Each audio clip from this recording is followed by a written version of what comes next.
बच्चों simplifying maths में आपका फिर से स्वागत है।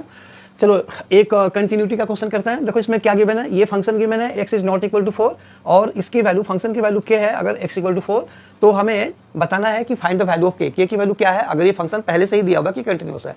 थोड़ा सा मैं तुम्हें रिमाइंड करा देता हूँ। देखो x is not equal to 4 का मतलब होता है कि x 4 के बराबर नहीं है, तो लिमिट का जो सारा फंडा है ना वो इक्वल टू पे जाकर रुकता है। अगर वो एग्जैक्टली इक्वल है तो हमेशा लिमिट वाले केसेस में 0/0 बनता है, तो इसीलिए हम हमेशा एक बार LHL निकालते हैं और एक बार RCL निकालते हैं। जैसे फॉर एग्जांपल अगर x इक्वल टू 3 है तो बिल्कुल 3 पे 0/0 फॉर्म आता है, यानी कि हमें लिमिट का फंडा लगाना है। अब वो फंडा क्या है, k माइनस अगर x इक्वल टू 3 दिया हुआ है तो हम 3 माइनस h लेते हैं, वेयर h टेंड्स टू 0। अब टेंड्स टू 0 का मतलब क्या होता है, जैसे h की वैल्यू इतना ना कम है कि वो ऑलमोस्ट 0 के बराबर है, लेकिन अगर वो 3 से माइनस हो या 3 में प्लस हो तो जो वैल्यू है वो एग्जैक्ट 3 तो नहीं रह जाएगा ना, थोड़ा सा चेंज हो जाएगा। तो उसी के ऊपर हम सारा अपना लिमिट निकालते हैं। तो यहाँ पे नॉट इक्वल टू 4 देने का मतलब ये है कि पॉइंट जो है वो 4 है और हमें एक बार LHL 4 पे निकालना है और एक बार RCL, यानी कि LHL और RCL दोनों इसी के अंदर है क्योंकि वो नॉट इक्वल टू दिया हुआ है। चलो अब स्टार्ट करते हैं।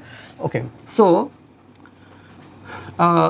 Left hand limit is equal to limit x tends to 4 minus h, और यहाँ पे जो फंक्शन है उसको कॉपी करो तो x² minus 16 by x minus 4। ठीक है, अब अगले स्टेप में लिमिट h टेंड्स टू 0, जो भी पॉइंट है लेफ्ट के लिए 4 से हमें h को माइनस करना है और राइट के लिए 4 में वो प्लस करना है। तो अब यहाँ पे पुट करो तो ये हो जाएगा 4 माइनस h का whole square minus 16 divide by 4 minus h minus 4, ये 4 कट गया और ये हो गया अब limit h tends to 0 16 minus 8h plus h² minus 16 divide by minus h। ठीक है, तो देखो अगर तुम शुरू में भी डालते हो ना, जैसे 4 अगर डालते हो तो ये 0/0 फॉर्म है। देखो 0/0 फॉर्म अगर तुम एग्जैक्ट डालोगे तो 16 माइनस 16 0 अपॉन 4 माइनस 4 0।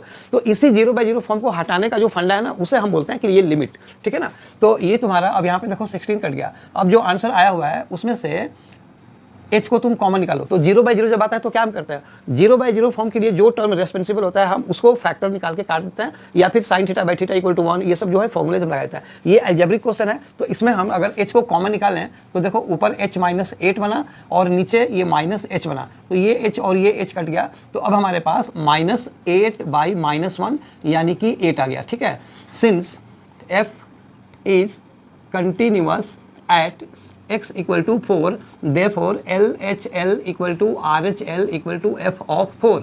यही है ना कंटिन्यूटी का definition, LHL equal to RCL equal to f of a। अब हमें RCL निकालने की जरूरत नहीं है क्योंकि ऑलरेडी ये कंटिन्यूअस दिया हुआ है। So this implies k is equal to 8। ये हमारा आंसर हो गया। आई होप ये वीडियो समझ में आया। अगर आया तो इसे लाइक करो, शेयर करो और सब्सक्राइब जरूर करना। और जो मेरा दूसरा चैनल है लॉन्ग वीडियोस के लिए टेक्निकल मैथ्स गुरु, उसको भी प्लीज लाइक शेयर और सब्सक्राइब करो। Thank you.